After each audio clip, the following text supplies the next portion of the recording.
Howdy, folks. Welcome back. Oops. I got a little bit of a cord here to pull out. Alright. How's everybody doing tonight? Welcome back. And yes, I am back. As a few of you have figured out now. Yeah. And let's get into tonight's report because there's Reed. Reed's been doing an awesome job. Dr. Reed Timmer here has been doing an awesome job tornado chasing. I'm not going to show his stuff. It just went to that one. So we're going to go to our solar report. And before we even do today's activity, we need to focus on this event right here because this was on the 26th. Tomorrow is the 29th. That is when this is due to pass by over the northern hemisphere, the northern pole of our planet. Okay? Something else that's very, very unnerving and disturbing is the face that is captured in this event on this side that I showed you last time. We're not going to focus on that face right now because it's just too disturbing right now. And if you want to see it, I'll show you the frame. You can go over there and look at it. We'll take a little closer look at it maybe tonight and stuff too. But a little bit different report tonight because because of the activity that's been happening to me and around me, especially today. Today was unbelievable, and to the point where I am at sensory overload. If any of you know what that is, if you don't, I will explain it later in our spiritual session at the end. But for the moment, we really need to take this event seriously here. Okay, not only is this going to pass over us, the energy that it took off the sun coming at us, the entities that are arriving in this event as well. Okay. How do I put this, Lord? Just prepare to see some crazy stuff in your skies here soon. Okay. The faces and the clouds that I have shown you before that are 10 dimensions back are now in your dimension. And you can see them now if you know what to look for because they are no longer 10 dimensions back. You can see them with the naked eye now, and it'll be very disturbing for you folks if you start seeing this stuff. I almost titled this "Don't Look Up" because I think you guys are pretty brave enough. My audience has seen enough now to where you're brave enough to look up, but for the rest of society, I suggest you don't because you might not like what you see. Anyway, how am I going to say this? This event is going to be quite, it's going to be quite evident that something is going on tomorrow when this passes. Okay? Um, hmm. People might be losing their minds or zombie-like state or whatever.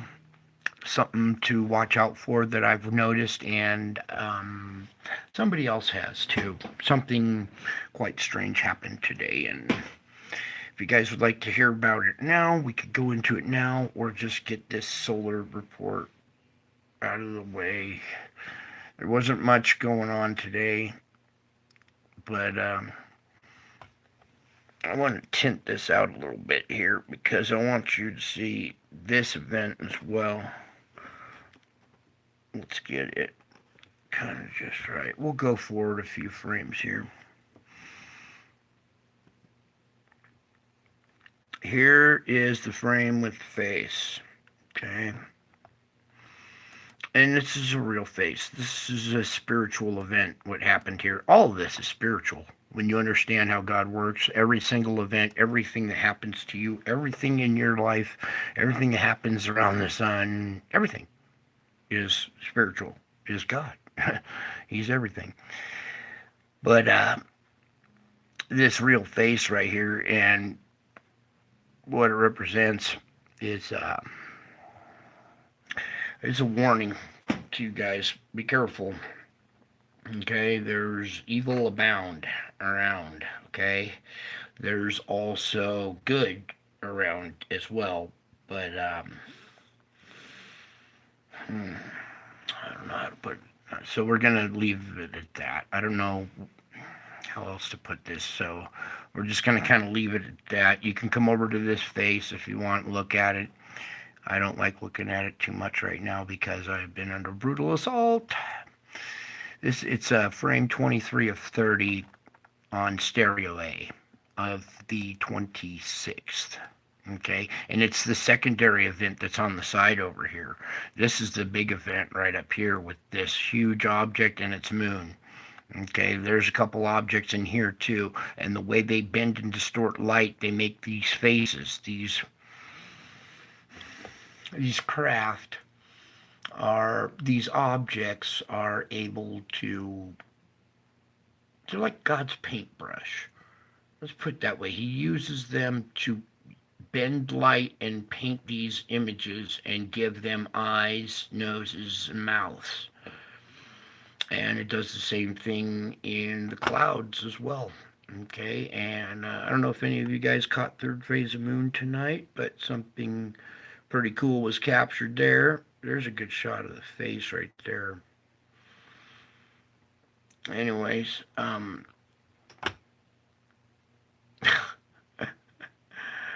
yeah. So let's back up a couple of frames. Whoops, not that way, Brian. The wrong way. Stay right where you are. There we go. My bad. I wanted to zoom out just a little bit and then back up this frame just a tad if we can. To our event if we can. Why not now?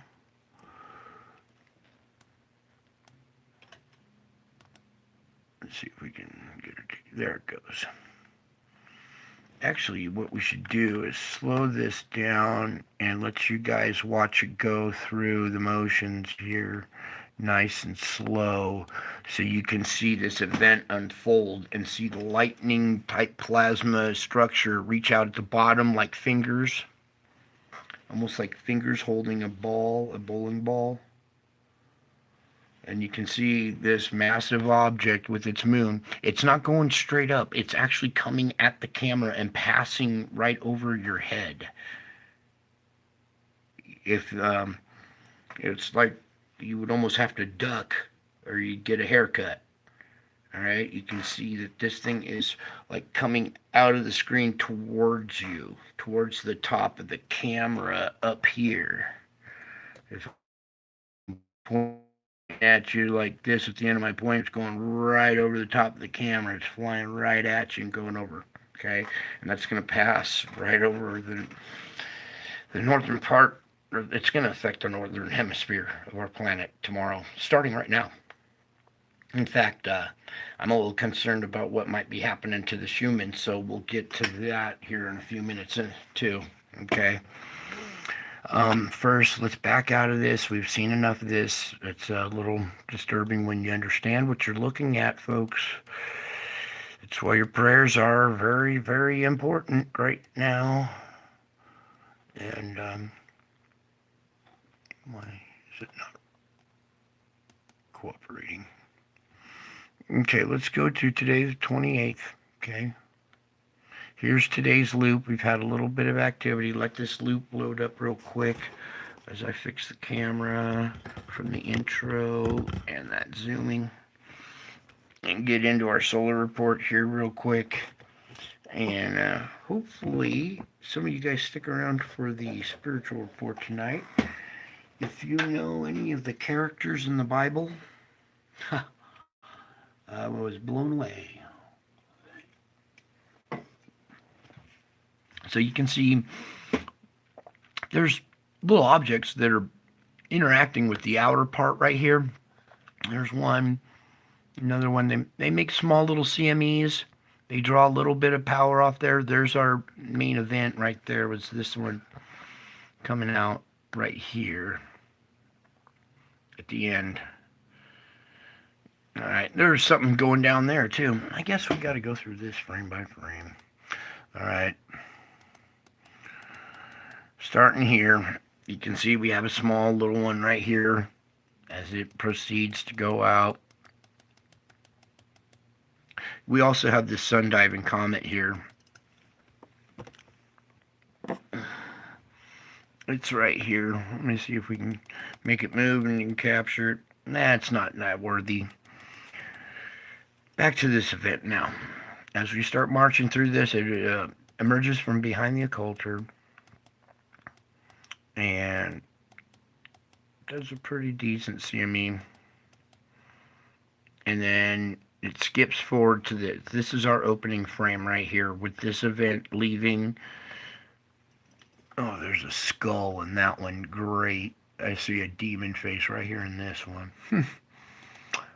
Oh yeah, you guys are going to get to see it now too.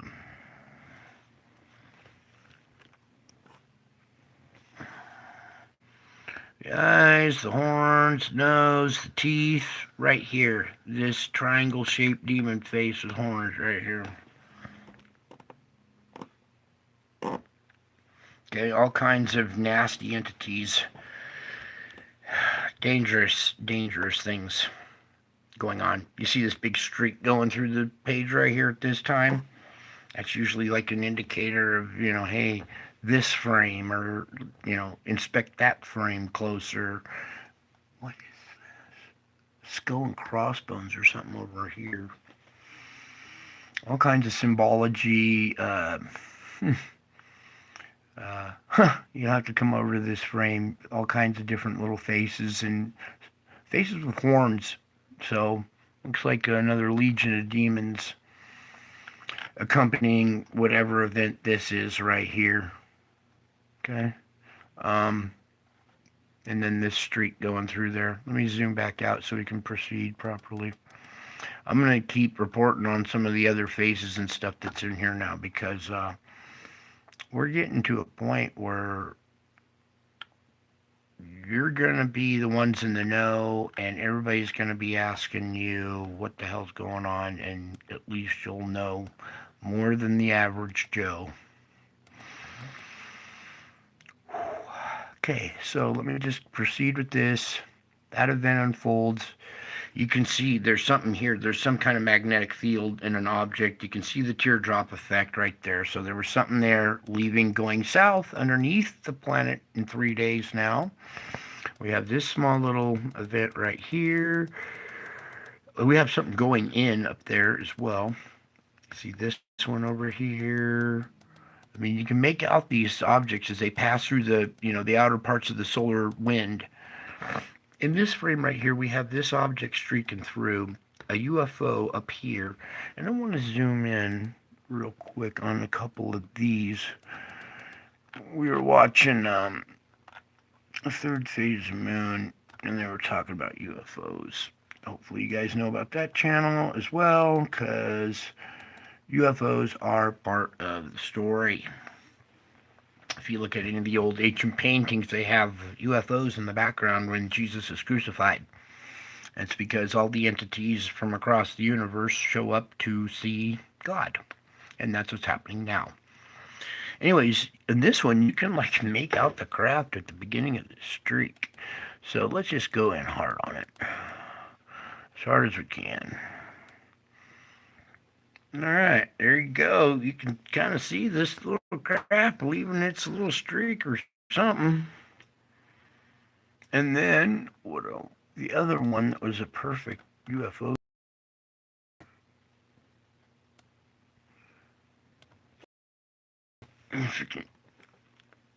Really faint, but there's a little, it's shooting something.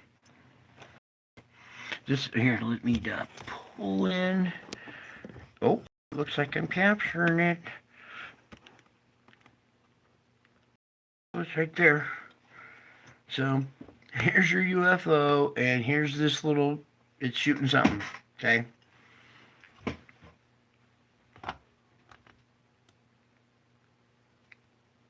Captured on stereo A. Or no, this is Soho. Just outside the occulter, right here. Okay. Can you see the little shot that's being fired out of it there? It's faint, but it's there. There we go. Okay, and then we have that one flying through at the same time. Is this one shooting at this one? What's going on? Star Wars, that's what's going on. In real life. Where do you think the movie came from? Or the idea? From a real life things that are going on. There's another UFO down here. They're bouncing all over this frame. So as we continue on, we have this little event. Whoa, whoa, whoa, whoa. Pull back. Pull back. So they can see the screen, Brian. I have so many things going through my head. It's hard to do a report anymore, especially after what happened today. But you can see we have another object here, stuff streaking through. Okay. This one little event there. And that was basically, and then this final event for the day right here. And it's a bunch of jumbled data, but here's a couple more UFOs streaking through there, two in the same frame. And don't need to zoom in on it. You can see it. There's other ones down here bouncing around as well. Come over to the instrument, play with it. You'll see.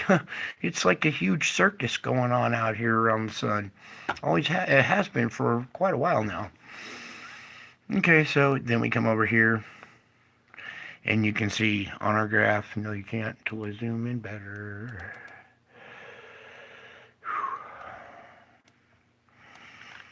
You can see today's activity right here in our little box. There's the main event right there, bingo, and all the other little pops. Here's already into tomorrow, which is now today, with already small activity, but nothing too major to go right home about right now.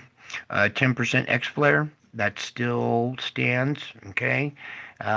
Last time we had 10%, we got an X flare, so let's just, hopefully, I'm not too really worried about what happens today, tomorrow. I'm worried about what happened on the 26th and how it's going to affect us tomorrow. Okay, we're just going through the motions here real quick. We got two beta. Oh shit! This one went beta gamma delta 3354. Where is it? Oh, you don't have it up.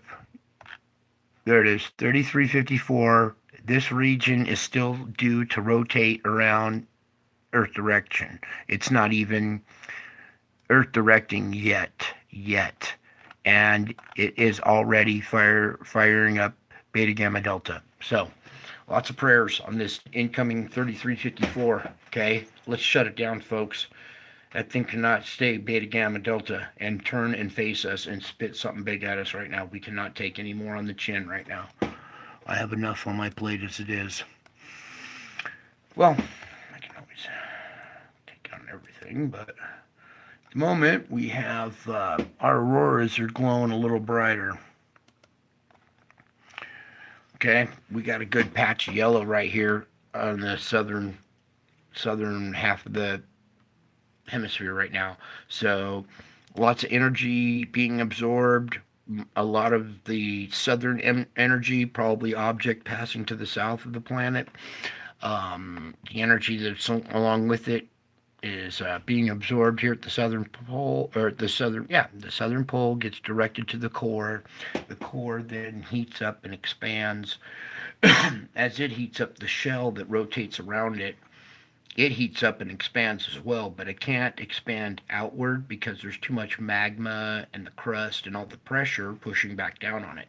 So the only way the shell can expand is back down inward onto the core.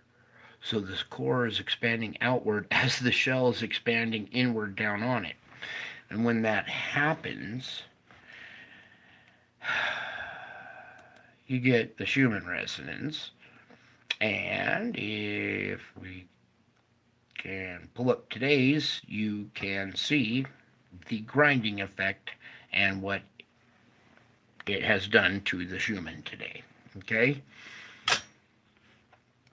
Here's your energy right here as it's being absorbed into the north and south poles.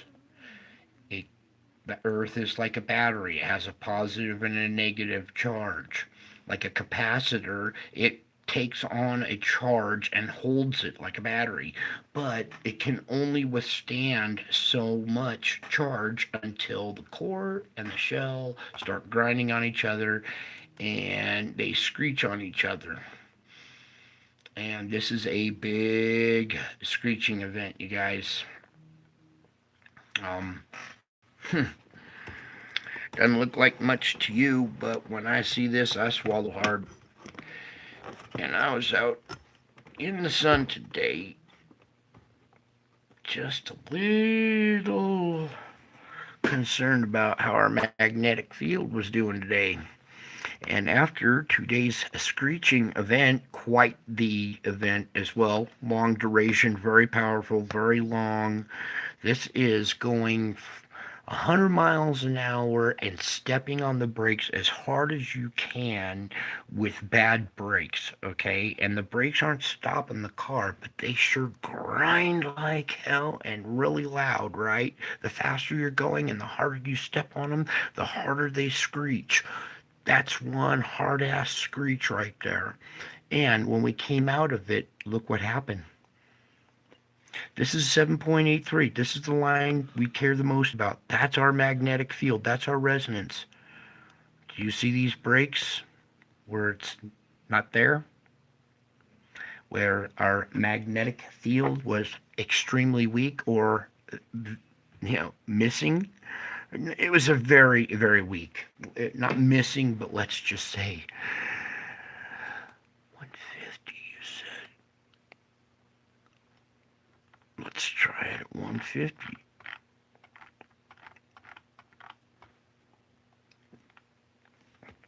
Okay. Um, well, I don't want to mess with the tripod too much. But you guys can see pretty well, I think, the weakness in this line right in this zone. There's a good little spot here and a spot here, and they go all the way down. Okay, that means the entire magnetic field got very weak and almost died right after the screeching event. Okay, screeching event caused by inbound energy being absorbed, transferring to the pole.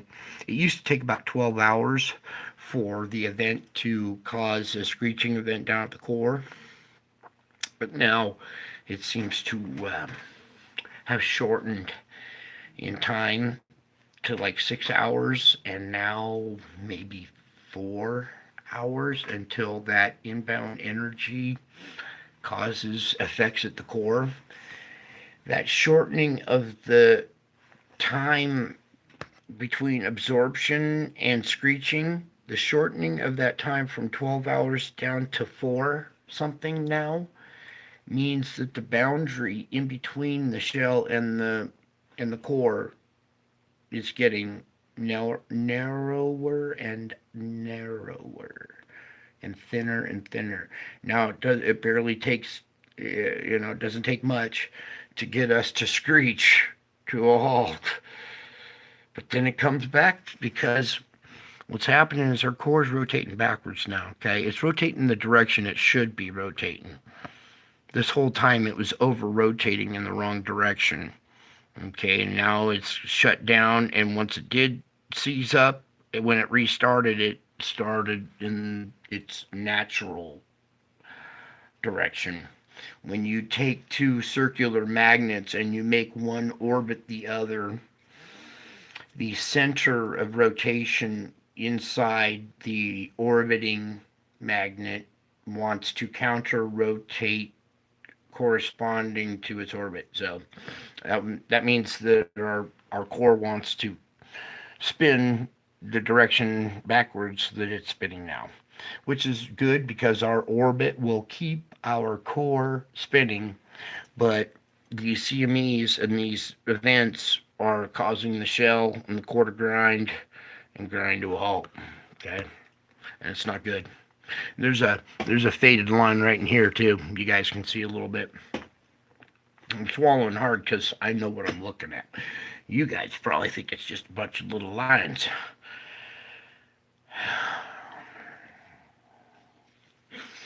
When it takes when it jumps from 12 hours to 4 like that, and we see responses a lot quicker, that's quite worrying to me. Okay, because I know what's coming next. And you guys need to pay attention when you go outside, because your magnetic field we could have a screeching event. If you want, I'll put this link in the description so you can come over here and check this instrument in the morning before you go out and make sure you're not in the middle of some kind of downturn in the magnetic strength of the field. I mean, even if it didn't die, it's really weak, and I'm telling you, that lets all kinds of crazy shit through. Okay? Unbelievable stuff. Causes sensory overload sometimes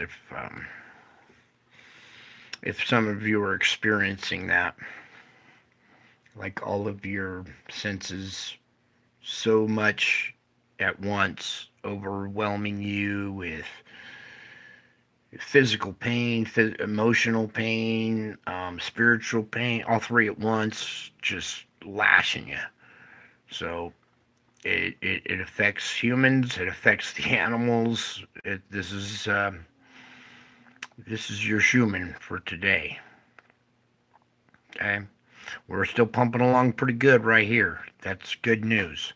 But we went through something. Okay. So let's come back over here. Or not back. Let's go over here now. Something we're at right here. I just want to point out what's going on here. This is down by Mexico, off the coast of Mexico. We got us a little storm going on with an eye. Whoops, can you, Brian? There we go. Can you guys see the eye in it right there? All right, now I'll put the wind back on. All right, so we have some kind of little hurricane, typhoon, cyclone going on just south of Baja. Okay. What was the other one?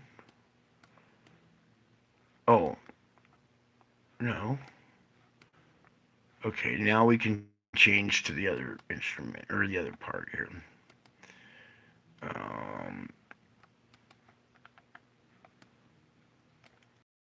Polar vortex, all spinning counterclockwise, hooked up with the equatorial zone. There's no more blue boundary right there. Okay, you can see that quite the heat event, or not heat event. That the winds are very strong through this area. Okay, the color indicates the strength of the wind. Now you can see our blue boundary is still holding on down here in the southern hemisphere. There's their southern polar vortex just off the hook, going crazy down there. And it was shifted off to the side. It seems to have relocated back more over the center of Antarctica again, because for a moment there it was pulled way off to the side. So it's readjusted. It's back to its kind of normal position. We have this one vortex here pulling energy off of it. Not too much. But what I really wanted to show you guys is our upper jet and what's going on over here. I don't even know how to begin to say this. Wait, is this the right one?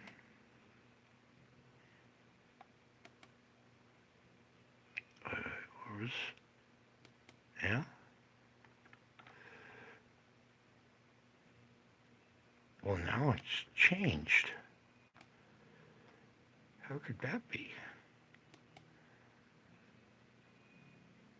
What? How did this happen? This was totally different just a little while ago.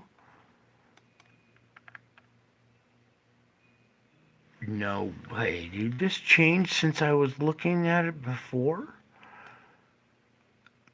Just a little while ago, when I first pulled this instrument up, it was pulling stuff out of here. Yeah, there it is. Now I see it. This is right. Okay, I want you to look here off the coast of British Columbia. Here we have our flow coming off the Aleutians out of the Gulf of Alaska, but then it swirls back up the coast of and goes back up into Alaska.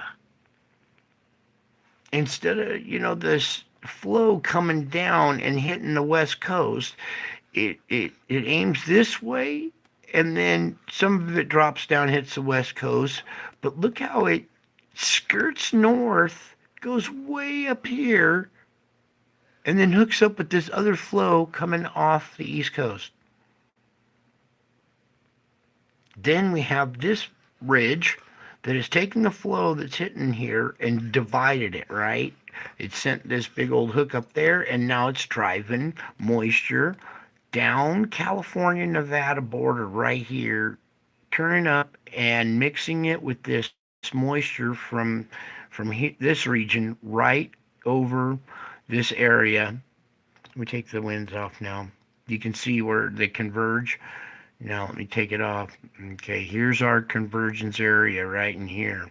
Okay, so that whole area is going to be on high alert tomorrow for thunderstorms, potential tornadoes.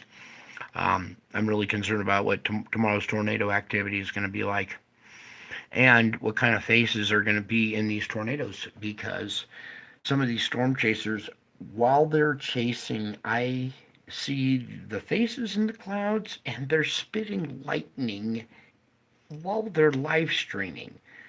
If you guys are watching this stuff and you know what to look for, you're just gonna shake your head in disbelief, going, "What? How is this happening?" Anywho, there's your polar, not your polar jet. That's your upper jet right there. Okay, just going berserk over the country. Okay, and you see how, like I said, it's taking this cold air, it's driving it down the California Nevada border right here, and as it bends and starts to head into the country, it mixes with this moist air right over the Rockies and the foothills of the Rockies. So that area and the plains, everything in this red zone right here is in the strike zone. Okay, and it arches over and kind of even goes more towards down into the East Coast. So this is not a very good pattern to be in right now, especially when we have inbound objects. So I'm putting up kind of the high alert for tomorrow's weather. I pray I'm wrong, but you guys are looking at what I'm laying down. Okay? While we're here, I didn't take a peek at this yet, but maybe we should, just in case, since the Lord said, don't forget this one. Oh boy, did he send some people my way today. I thought the stuff that was happening to me before was nuts, but you guys you won't believe it. But has that ever stopped me from showing you anyway? Nope, it hasn't. Okay, here we are. Country divided pretty evenly. You can see it. This side, all sulfur. This side, clearing up. Okay. There was a patch that had cleared up over here, but it's back to, well, you can see it's filled back in. Okay, so like I said, this half of the country is bleeding out sulfur profusely, even up in here into Canada. I gotta pull this down a little better for you guys. Back it up. Here we go. Deeper perspective. Yeah, I wouldn't be surprised they got fires going off up in this region here next or pretty soon because you see the intensive plumes and how they, correspond where the fires are. Okay, that's because it's magma that's pushing this gas out and now it's reached the surface and it's causing fires from underground. One of the worst nightmares, and they don't want you knowing that. Now, don't know that. You'll have nightmares and freak out on everybody. Here's Oahu, still spewing some, not too bad. The rest of the islands are acting like the relief valves. We had this volcano go off here, so that relieved pressure for the people of Oahu. Okay. And all the islands, really. But Oahu's the most populated one. Okay. And beautiful place as well. China, they should be obeying the Lord. And this is a result of what happens to your country when you go up against God. Okay, they're a prime example. Take notes on China here. Okay, see some of these other countries. Okay, everything that happens is God. All right, guys. As soon as you get that wrapped around your brain, or your brain wrapped around that, all this stuff makes a lot more sense and a lot easier to comprehend and grasp. Okay, so as you can see, Cuba is still Purple Island. Same with Jamaica, spewing a big old spot here. Okay, there's the whole southern coastline right there. Mexico's got their issues. We come down to southern or South America. You can see this line going all the way down. Zoom in like I always do here. Show you these are all individual sites. Boom, boom, boom, boom, boom. So South America has quite the issue going on along their coast. This is right next to the plate boundary area. Okay, this is where the land comes up from the ocean, right next to the plate boundary, and this is where the gas escapes. There's probably gas escaping underwater right along here too, as well. Okay, because there's so much on land. You can almost see this plume right here. I don't know unless the wind's blowing it this way offshore, but it almost seems that they have some going off the coast underwater as well. Come over here to Australia, it's still got its issues. The purple island of Java has lightened and faded in its purpleness and its deep, but right here in this zone and in the channel is where it's shifted now. It used to be all this whole island. This has lightened up a lot. That's good news for them. It's concentrated more here now. I think you guys have been watching for a while. You followed the shift in this intensity, the shift with me. You followed along with me. Okay, I think we're done there. Let's get on over to the earthquakes. Please, Lord. Pull up. Thank you.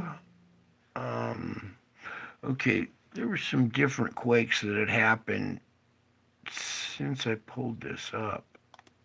And now there are different ones highlighted in red. So we're just going to start what we usually do at our central point where most of our deep activity originates from here off of Fiji. If I can get it. Okay. Here's our spot. Here's Fiji. So let's search around, see what we had. This is, pull it up, please. Thank you. Let me get this. There we go. So you guys can see along here. Okay. This one right here, our biggest one was a 5.4 to depth of 113. So that's not our deep quake, but at the surface, that's a 5.5 to 5.6 energy at the surface. So energy being released, 5 points, mid-5 range energy being released here at the surface. Oh, just below the surface. 4.9, ooh, there it is. Depth of 528.4. So there is our deep quake, and it's a 4.9. So at that depth, at the surface, we're talking mid-5 range quake. So let's timestamp this one uh, 2215. Whoops. The 28th. And that's 354 and 334. So this one now down here is a 4.7 at a depth of 23.5. So these are two shallow quakes. This is a mid-range 5 and a high 4 right here that were scrubbing energy earlier today. This is recent. This quake. This is the one that was probably highlighted in red when I first loaded this up. So we just had a deep quake right there, and since then we have had this new red quake right here, which is a result of our deep quake because it's afterwards, and it's just up the system already at around that mid 4 range. Actually, this is a mid 4 at a depth of 179. So that's about a little less than a 5 at the surface. So we had 5.4, 4.7 earlier in the day. Now, this is the energy that has entered the system due to this quake, 4.6. The rest looks very naked right now, okay? There's no other activity past this point that from this latest deep quake, all right? What's left over that was being scrubbed off is this 4.5 at a depth of 10 off of Honshu. This 4.6 off the Kuril Islands. This is the one I wanted to look at earlier. Over here at our focal point right here, usually they're a little further inland, right in this weak zone. There's a 4.5 there in Afghanistan at a depth of 60. And this 5.0 at a depth of 128. Now, that's a little bit more than the 5 at the surface. This one is just a little bit more than the 4.5 at the surface. So they had a mid-range 4 and a 5 right here, just above this focal point. This is an odd quake out in this region because it's usually either here off this focal point or over here. So to see one in the pressure point activity, this one might be due to the topography. If there's some kind of volcanic, I don't see volcanic, but what I do see is this lake and water either draining out of it or going, yeah, it looks like it's going down into it. So, I don't know if that's like a weak area. What is going on here? It's on the side of this mountain. There's a ridge running here, this ridge running here. So, what's the depth on this again? 10. So that's just below this mountain, right down in the core of this little mountain right here.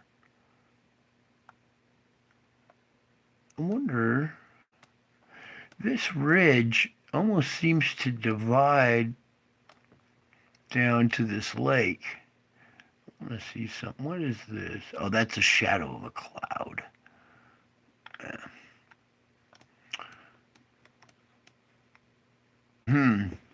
Interesting how this spine, this ridge runs very defined all the way down to here. It takes this Y split right here, and just at this Y split down underneath it is this 4.5.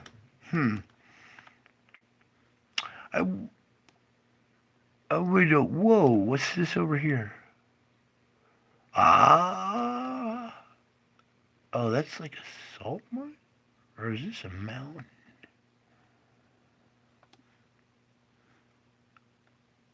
It's a salt deposit or something. Strange.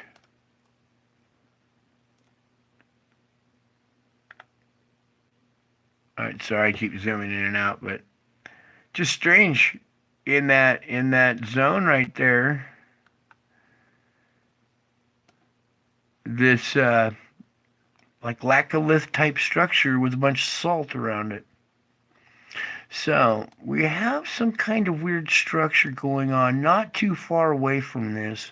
I don't think it's from that I don't know, something else going on here. We're going to watch this region right in here. See how pockmarked it is with lakes? Yeah, there's something about this area. See all these lakes? How pockmarked and densely. This is all like sitting on a water table. There's a huge water table underneath this whole area right there. Can you see this? As we back away, all these little lakes. This this whole region right here has a water table under it. Here's the Gobi Desert. This doesn't have the water table. It's all shifted over here. Wow. And that creates weakness in the crust, and that's where we're seeing this. There's probably water that's underneath there being pushed up by the pressure underneath. You got water coming up underneath this mountain and causing a quake at a depth of 10, right where it's right above the water table there, I bet. Yeah, see how we zoom in? You can see how many lakes. This is just all pockmarked with lakes. Here's the mountainous region. See, here's the Himalayas and stuff. All this stuff flows down into this region and creates this huge water table here with all these little lakes at the surface. And then this boundary has cut it off and now created this Gobi Desert right there. There's a good shot, sorry. Okay, you see this little boundary right here? How it's created. This used to be a big giant lake bed, or it's a big giant lake bed now, but it used to be a body of water. You could see it, and it's an old ancient dried up body of water right there. That's what created this round structure, okay, or this structure. Now that water doesn't creep into this area. It gets all collected under this region right here, this water table region. We have the same similar at the base of our mountain. There's a big water table where springs pop up. Water runs down these hills, and when it hits the flats, it gets backed up, and it'll pop up through the ground, and you'll see little fountains of water shoot up out of the dirt. We got fountains of water that shoot up out of the ground out here, and they're natural springs. Always along the foothills of mountain ranges to collect a bunch of snow. That's where you're going to see that kind of effect. And hot springs, too, along these plate boundaries. Boy, am I rattling them off tonight. 4.6 at a depth of 17. These turkeys got a 4.3 at a depth of 10. Oh, he's have mercy on this area right now.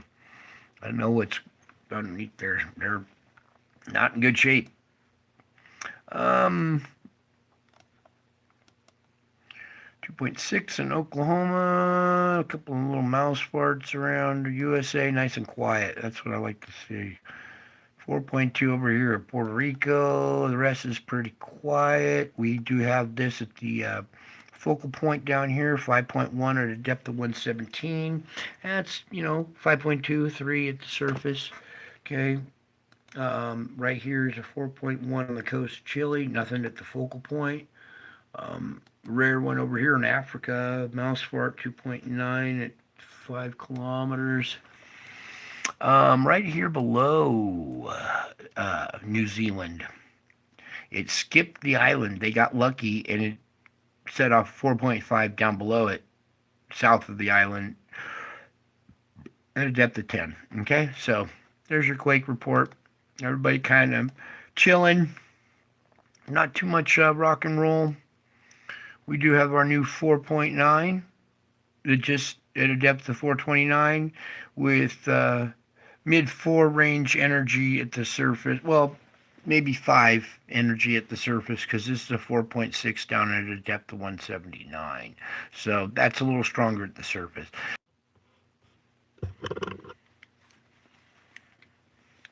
Are you still with me? You guys coded out, man. I had to bust out the paddles and bring you back to life. Oh, cool. You're still with me. All right. Let's get this loop started. Okay. We're just going to let that play its little loop while I take a moment to say a prayer. and see what we're going to do for the gem and take a quick drag at the same time. I'll be right back.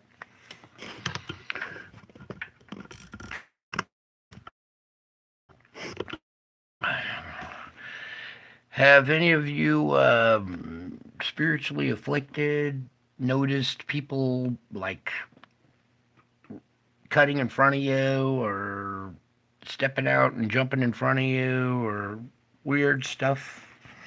People doing not very aware of their situational awareness type activity.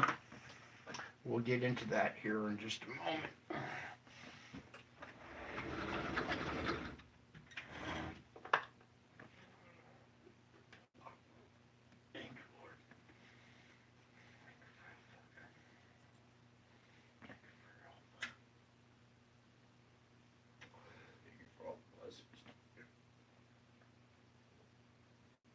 Thank you for giving my audience strength, hope, courage.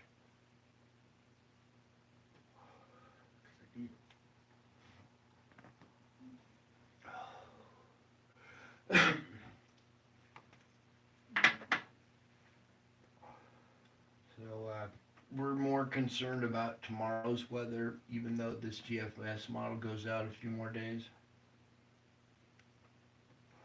We'll try to get as much of that in as we can before it re-updates. All right, here we go. Back to the show. Thanks for the break. All right, I'm just waiting for this to start at the very beginning.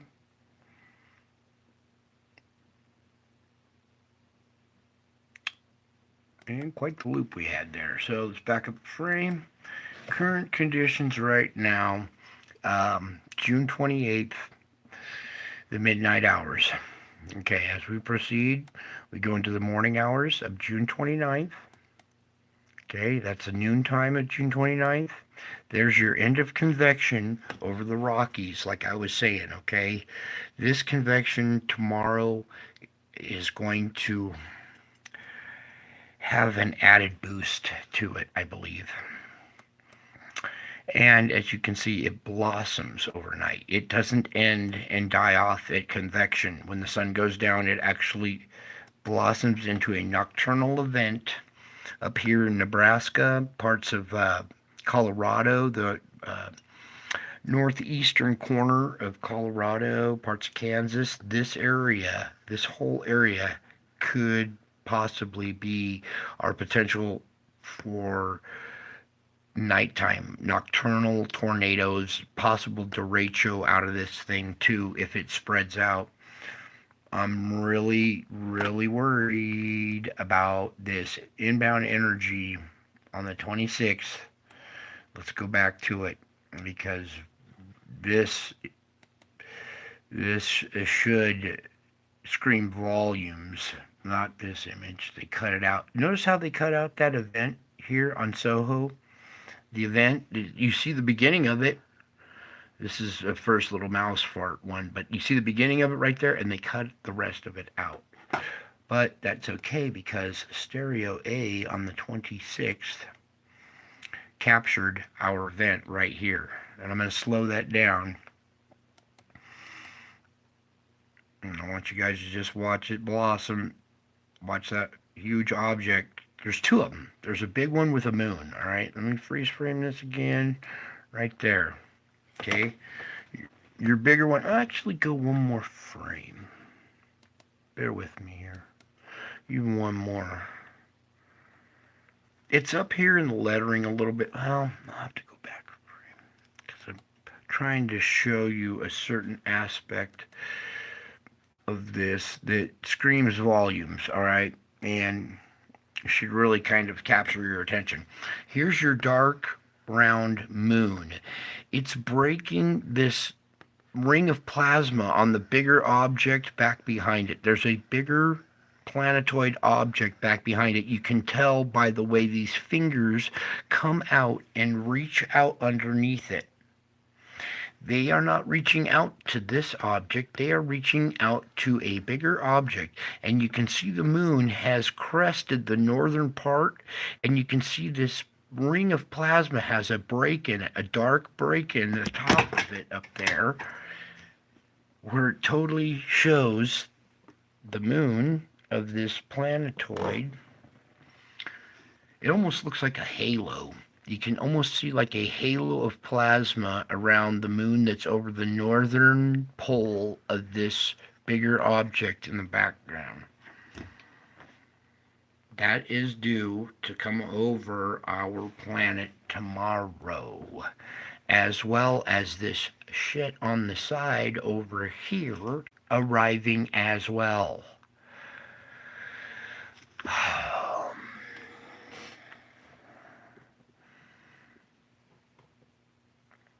This screaming face right here, okay?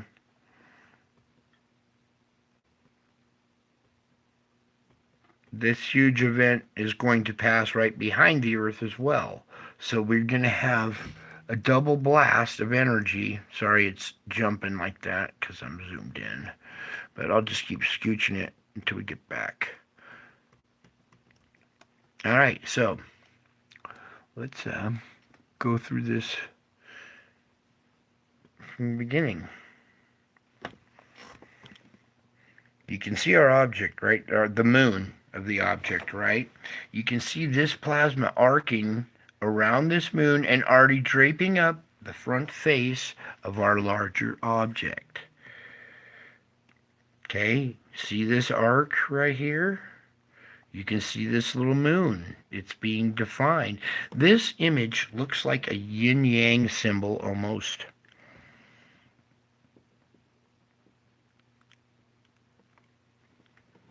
Okay, let's proceed. See all this plasma draping around the bigger object down below. Now as it starts to pass over and pass further away, you can see these fingers. They're like lightning reaching out. I'm going to go in tighter.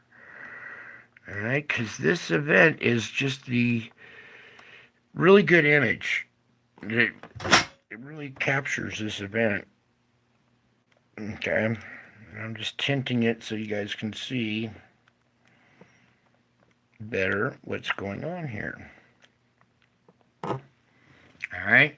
I sure miss Scott at Planet X News because he had the filters, and I mean we really don't even need the filters anymore because these images are so much more defined now.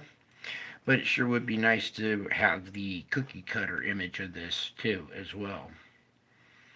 But there you're looking at your inbound event that's due tomorrow, and it shouldn't from here on out. Okay, it's approaching. It's no telling what time it'll pass. Okay, it might be a little slow and pass later. It might be a little early. We don't know. But what I do know is it's going to affect this weather. Okay, now let's proceed. Sorry. That is the midnight hours of June 29th. It blossoms in this area over the midnight hours, okay? So if that thing's coming in at midnight while this is blossoming, watch out. Then it dissipates through the morning. There's noon, the 30th. There's the end of convection, the 30th. This object takes a minute to pass. So this event as well, the end of convection, June 30th, the 29th through the 30th, is time to watch very carefully all of these areas. I'm not going to start pointing out and naming certain areas. You guys recognize this map. If you don't, you better go take a class on map reading. Yeah, on your country. Anyways, anywhere in these spots could blossom, all right? So I'm putting a big warning out for the 29th and the 30th, the end of convection, and then let's see what happens. Yes, it blossoms into the night again, especially here in the Ohio Valley. This is the scattered pockmark type that I don't like to see. Same down here, all along here. telling you guys, just be on your toes. Be ready. Go get supplies if you're in this region and get ready to hunker down. Get ready for something coming in, all right? Then it dissipates through the morning hours of the 30th. Now we're into the morning of July 1st.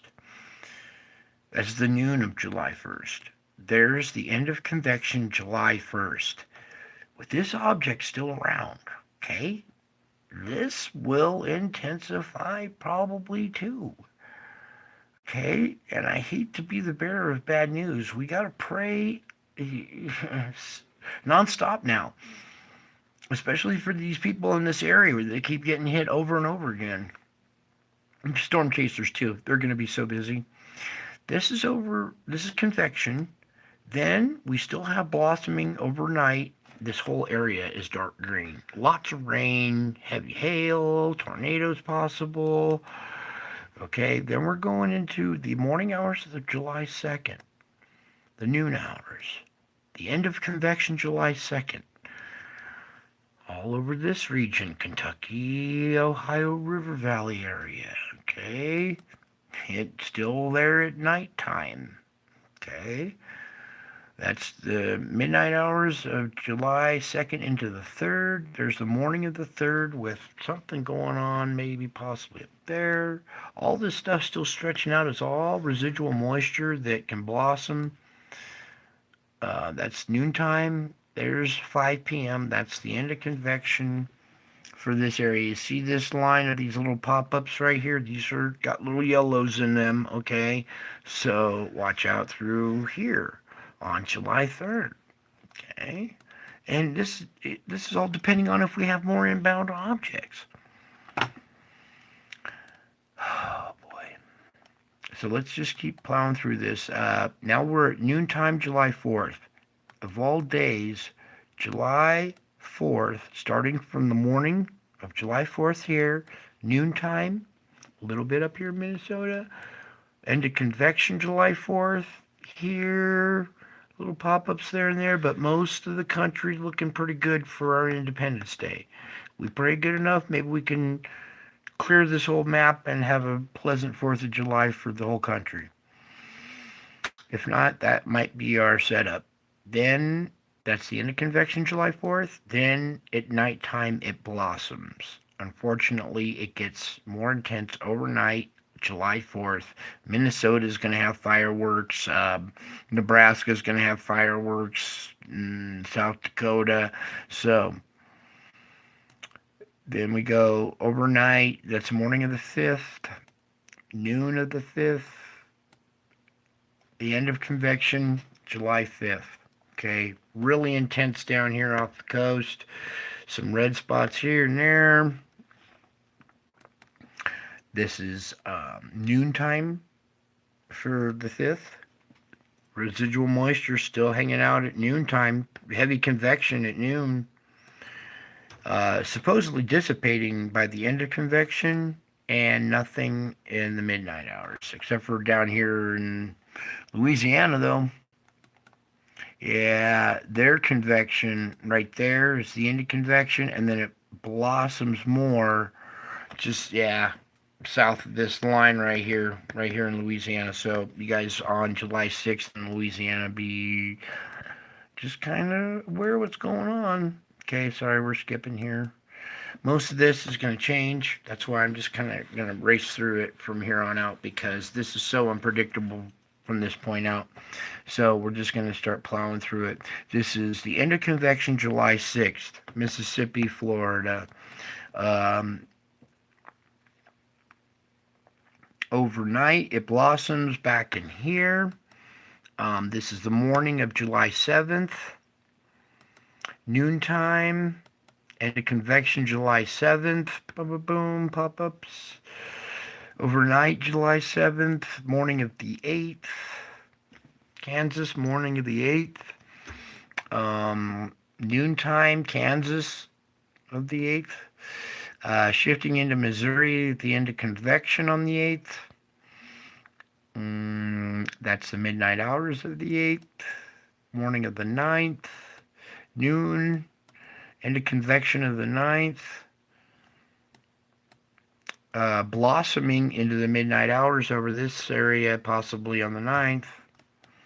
That's the morning of the 10th, noon of the 10th, into convection of the 10th, blossoming overnight up in here possibly, morning of the 11th, noon of the 11th, end of convection the 11th, not the end of convection the 11th. Convection continues on into the nighttime on the 11th, okay?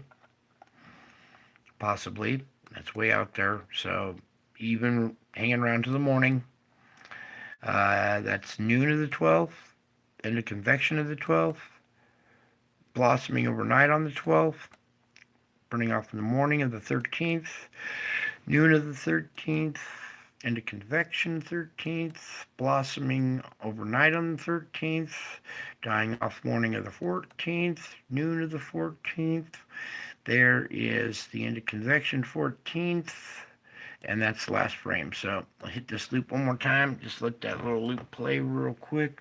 Get me a sip, and we'll get into our spiritual report. So for those of you that were here for the scientific stuff, we're done with that. And if you want to stick around and learn something about spiritual, stick around. You're welcome. You're welcome here at this channel anytime.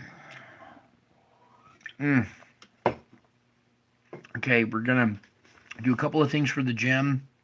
I got a couple of important notes to read to you guys tonight for our closing reading, as well as unbelievable event that happened to me today. So now that we're done with these, I'm going to switch over to this, and we'll hopefully we'll switch over to this.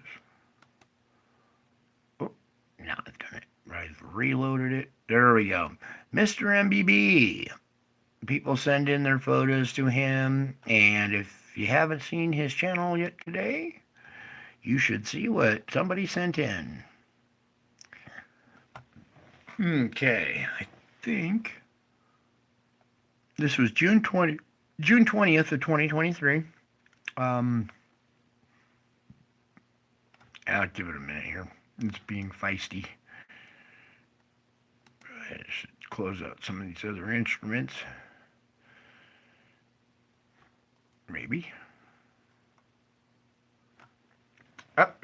Anyways, while it's closing this out and reloading or doing something, I'll tell you a little something happened to me during the course of the day today. And for some of you, let's see if you've been experiencing something similar. I wish this would have reloaded or played something. Anyways, just everyday, ordinary chores, running errands. People in traffic seem to jump out into my lane, cut me off. There's no situational awareness. Everybody that seems to be doing this, I look at them at the next stoplight and they're on their phone or just head in the clouds. I was grocery shopping today, and people in the aisle with their shopping carts just run right into me like I'm invisible or something. And why did this jam up, Lord, please?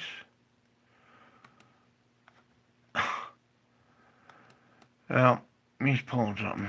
Anyways, so as I was leaving the grocery store, groceries all bagged up, loaded in my cart, I'm walking out of the grocery store, and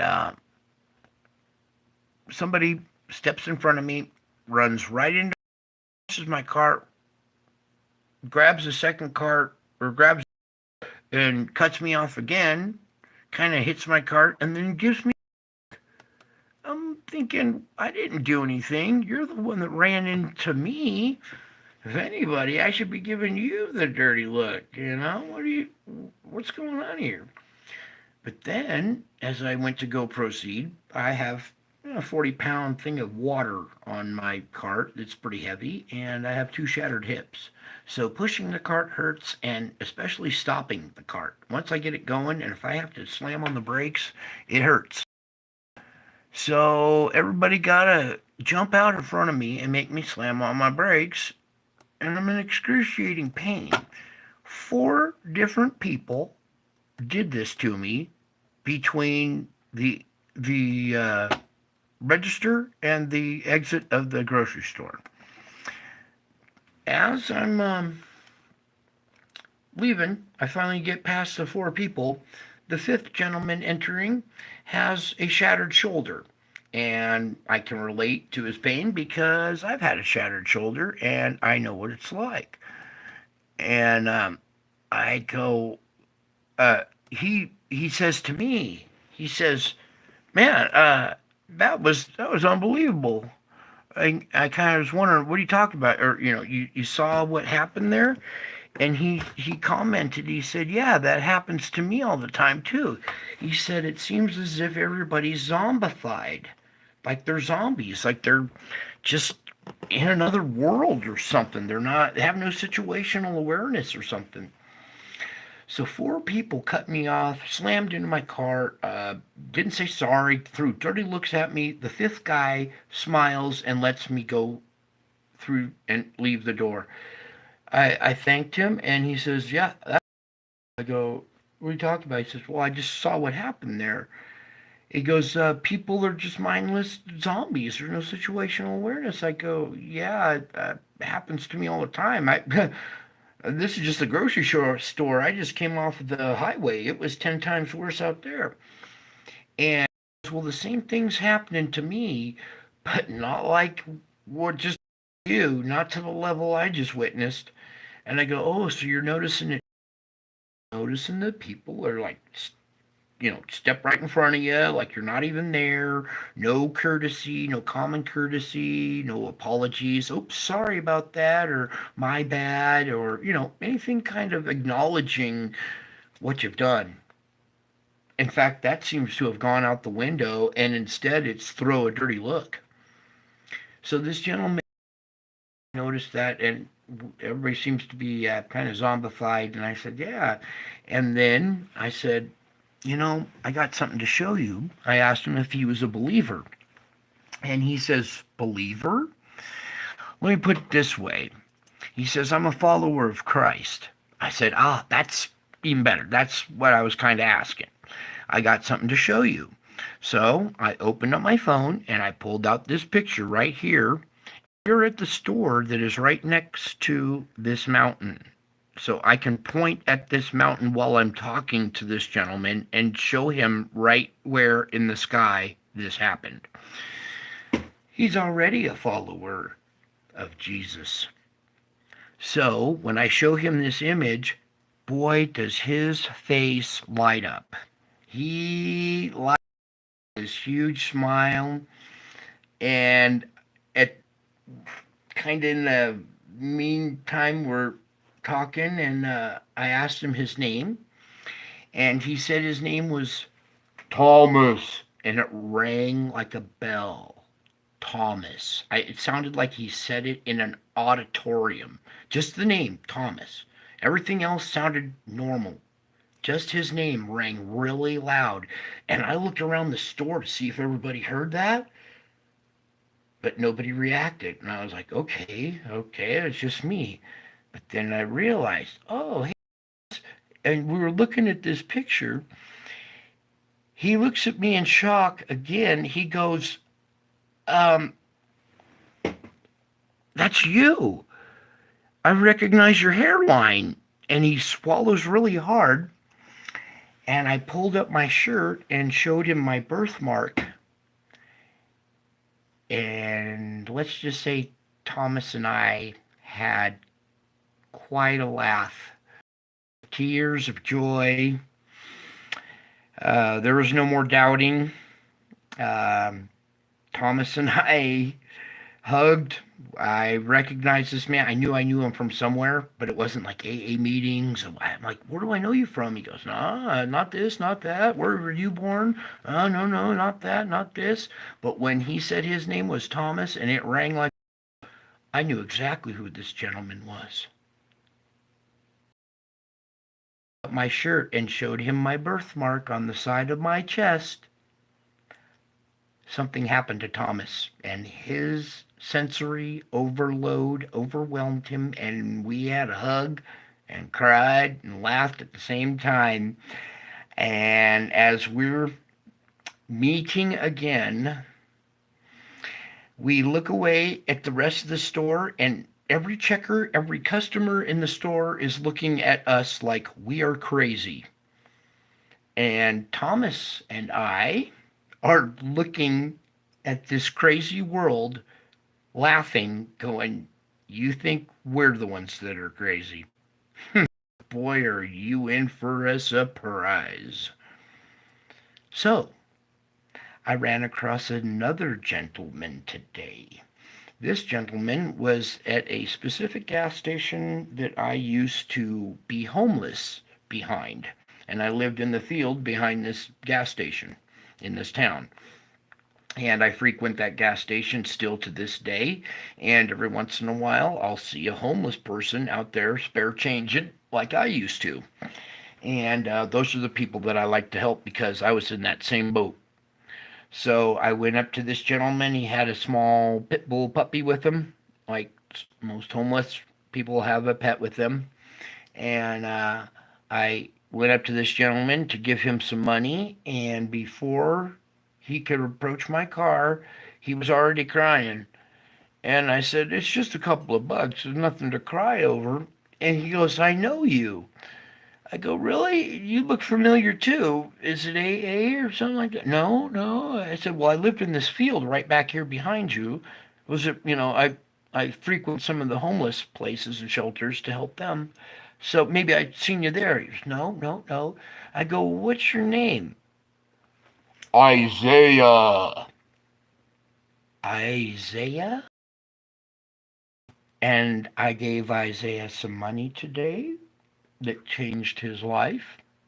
I showed him this image. He is at the gas station that is at the foot of this hill. I was able to point at this hill and see where this image showed up. And when he was in shock, he says, hey, that's you. I recognize your hairline.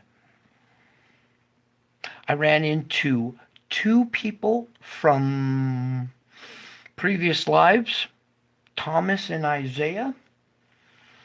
And Thomas recognized the wound on my side and was no longer doubting.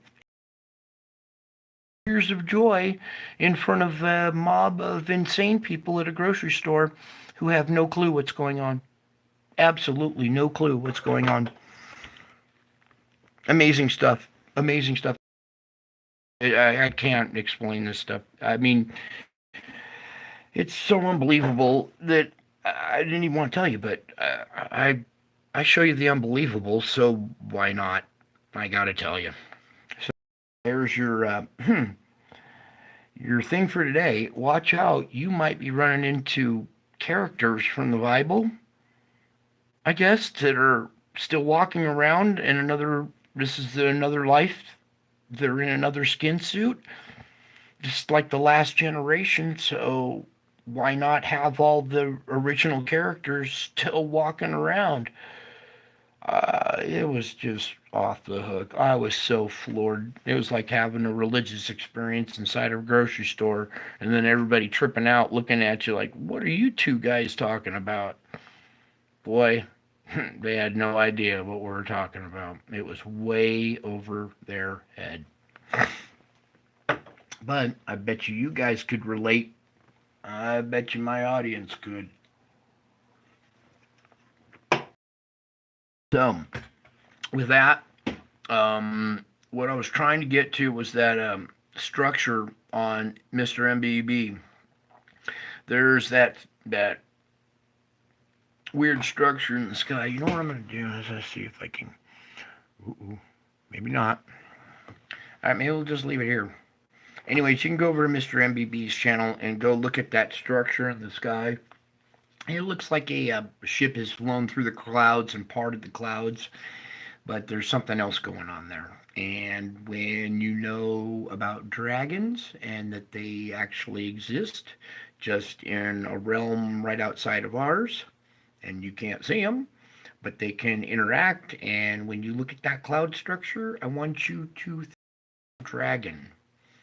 Okay, I'm not going to show it. Obviously, something doesn't want me to show it, so we're just sticking with this image at the moment. Okay, but I wanted to show you that image over at Mr. MBB. I wanted to talk about running into people that you might have known in a previous life that seem familiar, possible characters from the Bible, since you're listening to a character from the Bible. Now, what else was I gonna do? No. Oh, okay. So, we've shown you this image a lot, alright? Something else I want to show you here, because this is 10 dimensions back, alright? When I was taking this picture, this is so close up in your face you couldn't see it. Okay, if I did this, I'm gonna kind of give you an example of what it's like. Alright, imagine if you were seeing the clouds like this, alright? You can't see crap in them. It's not until you pull back, you take another step back, and another step back, and another step back. And the further back you get, the clearer it becomes. It's almost like an image from a newspaper made out of tiny little dots. You know, shaded little dots that create a picture in a newspaper. If you go in with a magnifying glass, it's all really just a bunch of different colored dots. It's not until you pull back away from them little dots, like this. Now look, there's something in a different dimension right there. See this face, barely? Then as we pull back, there's Jesus' face. So we go in closer here. Oops, where was it? These are eyes. This is a nose now. See that face kind of there with the crown above it? But then, as we pull back, then you can see Jesus' face clearer and clearer and clearer. Alright? So this is your guys' perspective, basically, is smashed way up close like that. These images, when I was capturing them, you can see them clearly about 10 dimensions back, alright? Well, that 10 dimensions back effect is no longer taking place. These images are showing up in the first dimension now, in your dimension now. Look up at your clouds. If you start seeing shit like this, don't be surprised, because it's showing up in this dimension now. Okay, it's no longer 10 steps back. It's no longer 5 steps back. It's not even 3 steps back. It's right there in front of your face. It's your perspective now. We're getting close.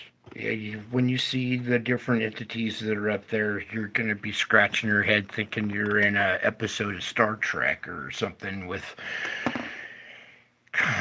all these different races. It's going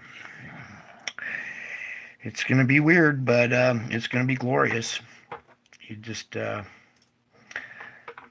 little bit more than what you expected. So let's play this a little bit, because I want to get to a different image of this video, and we'll do the reading to a different image. I'm going to back out of this a little bit, let this play with some sound.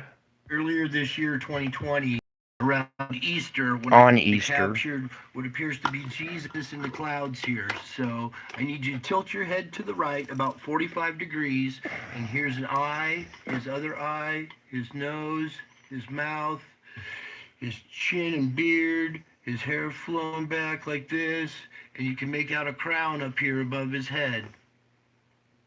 That crown is hovering over his head. There seems to be almost a little halo around his head too. And once you see that image, we can zoom in just a little bit tighter. There you go. Okay, and this event happened over a course of about an hour, and I got a lot of pictures of it. See, if we go up above here, you can see all these pictures up from way over here going across, or all of this, and I'm going to show you more of what happened here. Okay, I've taken about 7 or 8 of those pictures and put them together in a flip book. We're going to do a reading, and you can see the different images, and that this event, is taking place here. More that happens here. Okay, so starting here, we're going to go forward a little bit here through a lot of these images, all the way to right about here, where you can see that this face has changed now. Now we're seeing a more round, like lion type face with the nose right here. Here's an eye coming out here, an eye going that way. Here's its mouth slit, the chin going down here. So this round face right here with a crown still above it. Now I'm going to go through and show you the flip book where it changes from Jesus to this lion face. Okay, now we're here at this image right here. This is a flip book of about maybe 15 or 20 of those pictures, and it's the transition between Jesus's face and the lion face. Now this happened in the clouds, and it was so big and in your face you couldn't see it. It wasn't until I took these images and zoomed out and compressed them. You didn't zoom in. They're too big in your face. You have to zoom out to see these. And these images that you're looking at have all been compressed, each frame, and then put into a flip book. And you can sound like lion type face with the nose right here. Here's an eye coming out here, an eye going that way. Here's its mouth slit, the chin going down here. So this round... Okay. And let me give it the crown effect. You can see the crown is still up there. Alright. So, with that image right there, the Lion of Judah. Okay, let me take a sip here.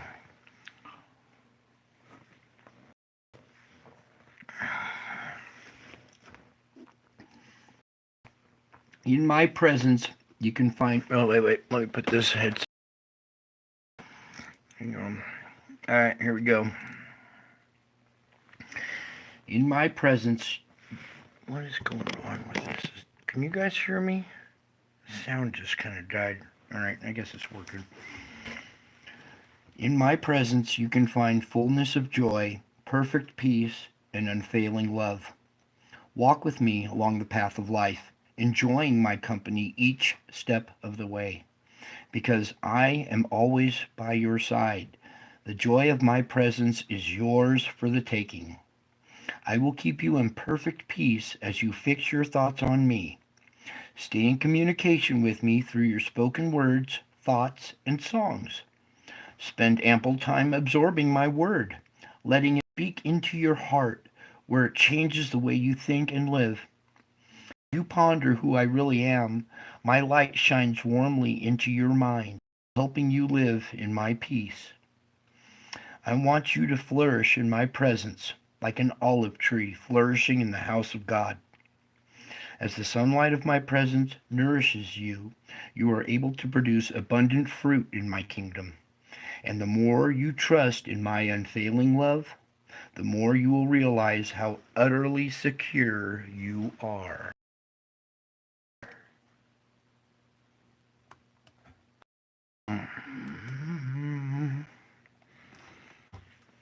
Got one last thing right here for you guys too. Okay. There we go. That way you can see it nice and clear. You can find joy in the most unexpected places. However, this requires effort. Searching for the good and refusing to let your natural responses blind you to what is there. I will help you respond in a supernatural way, giving you eyes that see beyond the obvious and discover treasures hidden in your troubles. Simply living joyously is a choice. Since you inhabit such a sinful, broken world, you must choose gladness many times daily. This is especially true during difficult times. When something happens that breaks the pattern of comfort and happiness in your life, you are being put to the test. Such trials can both prove and strengthen your faith, which is much more precious than gold. I am training you to consider it pure joy whenever you face trials of many kinds. I made the agonizing choice to endure the cross for the joy set before me, the eternal pleasure of bringing my followers to glory. Choose by fixing your eyes on me and looking for treasures in your trials. Okay? This is a test of faith and character. How well are you going to handle it? I have been failing miserably. Okay? I've been getting frustrated, losing my temper, screaming like a madman. Uh,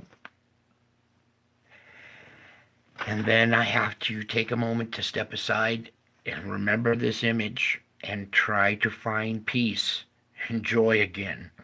Okay, so when you guys are having a rough day and you're losing your mind, people are pushing your buttons to the maximum, driving you spiritually crazy, and it seems like they're doing it intentionally, and it's just because they don't know what they're doing. They just don't know any better. You have to forgive them, and maybe this image right here can help bring you guys strength and hope and peace and joy like it does for me. Okay? And let me just tell you again, I struggle with this really bad. I have a short temper. I used to have the ultimate patience. I could wait days on somebody and it didn't faze me.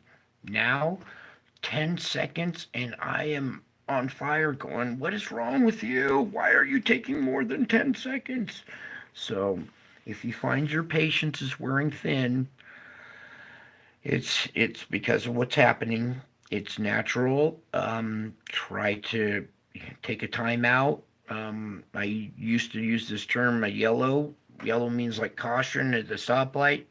Yellow means time out. It's my code word. We're going yellow. That means no more arguing, no more drama, no more talking. Step away, get some peace, some quiet, a little bit of joy for a moment, and regain your composure. Because pretty soon these trials are going to up in ante and in intensity, and your patience is really going to be put to the test in ways that you're going to be pulling your hair out and screaming, just like me.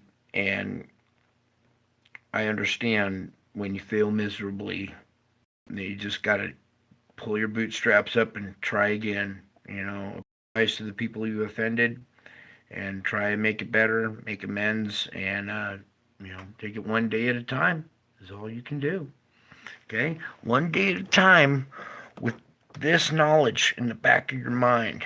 Okay, this real event took an hour long. All the birds went. A warm wind kicked up. It happened on Easter. The significance that it happened on Easter should knock you out of your boots. It did to me. I was floored when this happened to me on Easter. And that's why I bring it every time, because this is the most important information we have had in the last 2,000 years. I'm not trying to brag. I'm not trying to be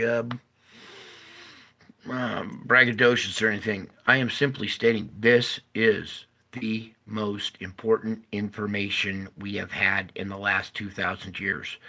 This is the revelation, a 2,000-year-old revelation come true. There's no more second guessing. There's no more doubting. Jesus is here now with power and great authority. See that crown? How could you miss that crown? That signifies power and great authority. And the fact that that happened on Easter. and that Isaiah was at the foot of this hill, and the store that I was at was where Thomas was today. And I showed them both this image, and they both said, "Hey, that's you. I recognize your hairline."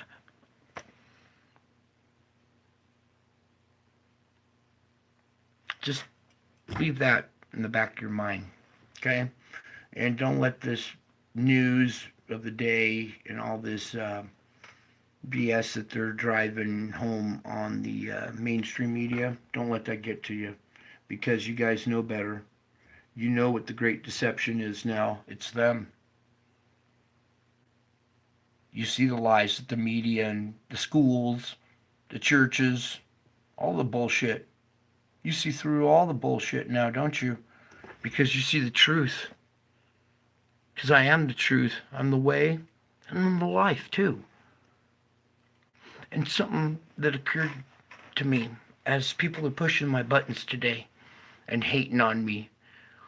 Why would you hate Jesus? Why is there hatred towards Jesus? He says, they hated me first. If they hate you, they hated me first. Why do people hate a hero, a good guy who's teaching you morals? What? I don't get it. I don't get it. Why would you hate somebody, the good guy, who's coming to rescue your ass? You're drowning in a sea of shit, and I'm coming to rescue you with a lifesaver, and it's like you're stepping on my head, shoving me under the water. No, I know how to swim. No, you don't. You need rescuing.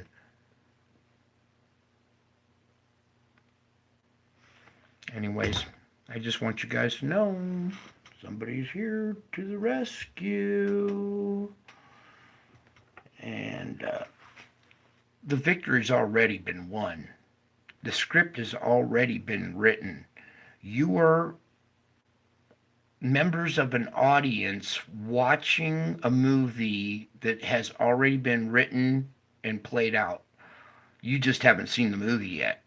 You've heard of the plot. You've seen some previews on TV for the movie, right? But you guys are like real life participants in this movie. You're real life actors in my movie. And all you guys play a very crucial part, especially this audience. This audience knows why I call them the elite, and I call those other jerks criminals, and they will be going down. They will be going down. It's already in the script. So, victory is yours. If you want it, just reach out and grab it. It's there. And hang in there in the meantime. Hang in there tough. It's a test. You want to hang with the big guy for eternity? You got to pass a little character test in your faith. Because the battle that we take on, we need real spiritual warriors, not a bunch of fakers, not a bunch of wannabes, or people that are used to experiencing adversity and pain and overcoming it and just plowing ahead and standing their ground and taking it one day at a time. People who admit that they're wrong when they're wrong, and they try to fix the problem instead of hide it or sweep it under the rug. I make a mistake on my channel, I try to address it right away. Anyways, I sure love you guys. Can you tell? Can you tell how much I love you? Giving you a little gift early, a little early Christmas gift. Because when I was a kid, I couldn't wait till Christmas Day. It was like, dude, I want to open a gift the day before. Come on, just one gift at Christmas Eve, right? And how joyous was it to be able to open that one gift? You had to wait for the rest of them the next day, but it was that one gift that you just, I really want to know what's this. Well, here's the best gift ever, okay? Worth more than gold, okay? And give this gift to other people, okay? It's one that keeps on giving. It's one you can re-gift and give to friends and family while there's still time, because time's running out, can't you tell? Can't you see what's going on around this planet? Ain't you seen this movie before? If you haven't, the script is right there. You can go read the script and find out how it ends. And then you'll find out which place you'll be going to for eternity. You want to hang with the coolest dude in the universe, or do you want to go in a burning cell? There's still a little bit of time left. That's why I keep showing you this and warning you there's time left. But pretty soon, once there's a certain day, there won't be that time left. The checkered flag will say it's almost like a race. If you guys are NASCAR fans, they race 3 different stages and they go through all this and all that. But then we finally get down to the last 10 laps and it's a shootout. And everybody starts taking the gloves off and aiming for the front. Well, there's already somebody at the front. Are you going to hop in and draft and be a close second, third, fourth? Are you going to place? Are you going to finish this race? Or are you going to crash into the wall trying to take somebody else out and crash yourself out? So let's ourselves and make it to that finish line, because there's victory at that finish line. Get it? Got it? Good. Victory, baby. I settle for nothing less than victory. And know it. Hear me. Victory is yours now. I love you all. I miss you all. I'll be back soon. Until then, I'll be back. I am back. With a vengeance.